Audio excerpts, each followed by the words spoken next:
Okay, so most tram systems in the UK and Europe in general are very similar. They tend to be electrified systems with longish segmented vehicles and tracks that go along roads or separated rights of way, and usually have low floor heights, right? Well, Manchester isn't like that. Let's talk about that. Manchester's Metrolink started life in 1992 and is unique in several ways, namely its floor height.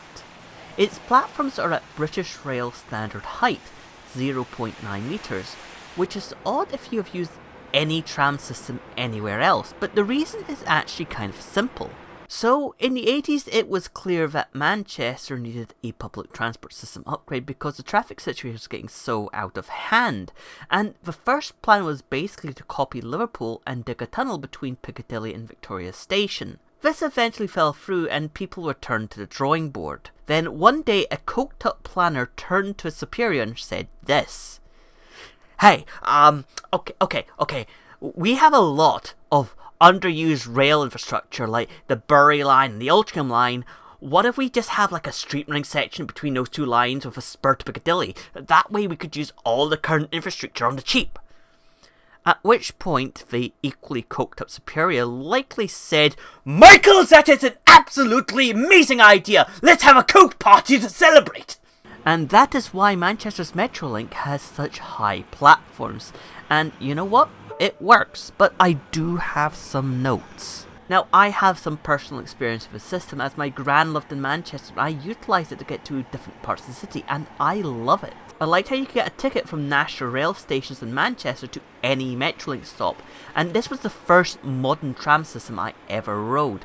However, I do have just one singular note. The Manchester Metrolink is less an extra long bendy bus that runs on rails and more a train that runs on the road, which is fine, but it is a little bit odd. If you're in Piccadilly Gardens, for example, it can be a bit unnerving to have these big light rail vehicles sharing a pedestrian area in a way that you don't really experience with just a normal tram. Just for Edinburghers like myself, imagine if one day you found a Class 170 Turbostar crawling along Prince Street one day. Riding the Metrolink is fine, and frankly it feels more like a metro than a tram, especially when it's off-road. Now, here's the thing. It's not unheard of to have trams running on metro or even heavy rail track. Karlsruhe is the most famous example, and even The Hague runs trams along their metro line with dual height platforms, but Manchester just feels different. It feels like they took two-car metro vehicles, slapped indicators on them, and just put them on the road. Also, the trams have a little steam engine whistle that goes toot, and I just find that delightful. Today, the Metrolink is the most extensive light rail system in the UK, with 99 stations on 8 lines, which is impressive all things considered, and it shows something that I think people need to understand.